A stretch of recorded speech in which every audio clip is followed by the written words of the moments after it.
Okay, welcome to part 2 of sellers and short sales. I'll skip the intro because I assume you listened to part 1 and now you're jumping into part 2. All right, I mentioned that you're not a passive player. The reason you're not a passive player is you don't get to just look at your agent in a short sale and say, hey, call me when it's done. You're going to need to be involved in this process. Why? Because your existing lender is going to want to know why it is they should waive $20,000 to $200,000, and you're going to need to put together a package for that. Your agent's going to help you with it, but it's called a hardship package, and it's going to be invasive, it's going to be intrusive, and it's going to irritate you. You're going to have to get over it if you're going to go down the short sale route. They're going to want to see your bank accounts, your tax statements. They're going to want to know why you can't make the payment. You need to demonstrate this. Is it a pain in the neck? Sure it is, but it's worth it to get complete release of liability to get the lender to approve the short sale. But some people are so angry, that's why I talked about your mental frame of mind. Some people are so angry they just don't want to talk to their bank at all. If that's the case, I get it. But then pass on doing the short sale because it will never happen. You're going to have to be involved in this, and it can't be passively. You're going to have to fill out the paperwork, and it's going to be, like I say, a hassle because you're going to fill out paperwork, and then you're going to think you're going to be done, and they're going to want more, then they're going to want more, and about the time you want to scream, they're going to want a little bit more. Take a deep breath, chill out, and let's roll with it because, again, the end result is worth it. So you have your hardship package put together. Now what? Well, now your agent has to figure out how to price the home. You got 3 players in this. You, okay, the ultimate buyer, and the lender. So what your agent has to do for the pricing of a short sale works completely differently from what they have to do if you were a regular seller with equity. In that your agent in a short sale has to price the home aggressively enough so that you can attract a buyer fairly quickly, but not so aggressively that the lender looks at it and says, wait a minute, we might be dumb, but we're not stupid. We're not going to give the home away. We're already losing a whole bunch of money. What does that mean? Let's take, for example, a home that's worth maybe between $300,000 and $315,000. In a normal transaction, your agent would price it about $310,000 to $312,000 and then see what happens from there. In a short sale, they're going to need to price it maybe $280,000, $285,000. Low enough that the buyer feels they're getting a good deal on it because the buyer's got a lot of uncertainties here as well and they've got some hoops to jump through. So it's low enough to attract a buyer fairly quickly, but high enough that the lender won't blow it out of the water. Yeah, you can price it at $225 if you want, and you'll find a buyer in about 14 seconds, but you'll never get the lender to agree to that. Why did you have to find the buyer fairly quickly? Because somewhere off in the distance is this tick, tick, tick, tick, tick, which is the foreclosure clock.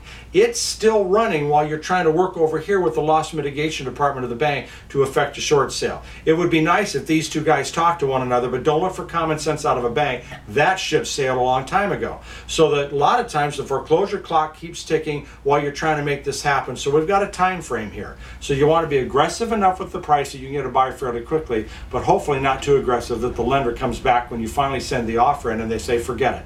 So you get your buyer, you get your offer, you send it into the bank. Now what happens? You wait, and you wait, and you wait some more. Sometimes you can get an answer within a week to 10 days. That would be fast. A lot of times it could be 2 to 3 months. Why? I don't know, because banks operate the way they operate. That's part of the reason we're in all this mess. Don't look for common sense and logic out of a bank. The bottom line is you're going to wait until the bank comes back and hopefully says yes. If they say no, they'll give you a price they will accept and hopefully you and the buyer can work it out. But you're going to have to sit there and wait till the bank comes back and decides how much money they're going to lose. And depending on how big the gap is, it might take them longer to figure out what the value of the home is and are they giving it away, et cetera, et cetera.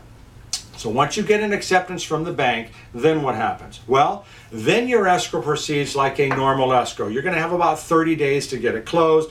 The buyer is then going to have to order out their appraisal and their home inspection. They're going to have to do the stuff they do on their end. And hopefully, as you go through this process and the buyer gets their new loan, you're going to close it up in about 30 days.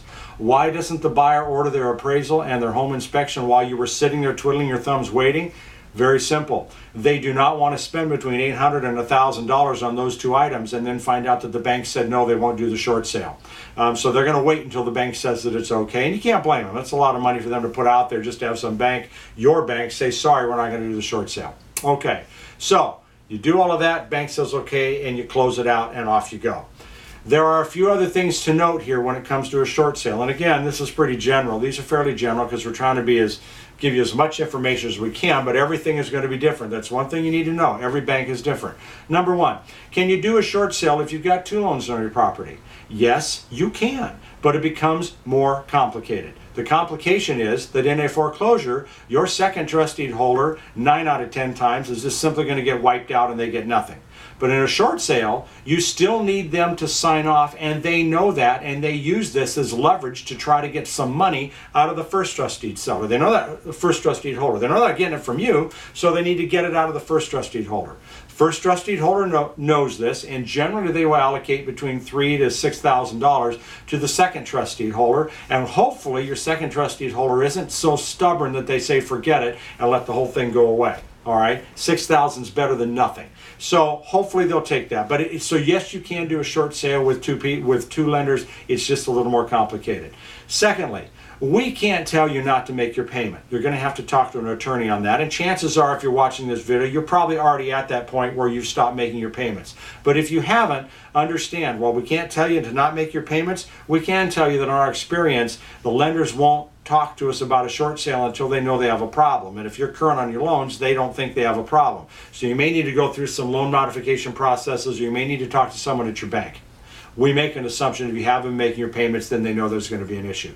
Reminder, you will not have any money at the close of escrow. The first trust deed lender is not going to allow you to get any money. I think you probably already know that, okay? But what you may not know or are unclear of, the first trust deed lender is also going to pay all the costs of the sale, the escrow, the title, the real estate fees, anything that normally happens in a transaction, which the seller would normally pay, your first trust deed lender is going to make that payment as well. So you won't get any money at the close, but it's not going to cost you any money either. Lastly, sometimes someone who's thinking about going down the short sale road will ask us about repairs of their home. With all due respect, you're done spending money on the home. There's no sense putting a new dishwasher in for either the lender, if they take it back in foreclosure, or the new buyer. You're still going to have to fill out paperwork for the new buyer that lists all the things that work and does not work in the home, but you're not going to have to repair anything. It's not like a normal escrow in which sometimes the seller does have to repair some stuff. In this case, you won't, because everybody knows you're not getting any money out of this. So they should understand that. With that gets you pretty close to the generalities about a short sale with parts 1 and part 2. We hope this is informative to you. If you have any questions, for gosh sakes, get a hold of us. Our web address is somewhere over my shoulder on this, or give us a call. We are more than happy to answer whatever questions you have.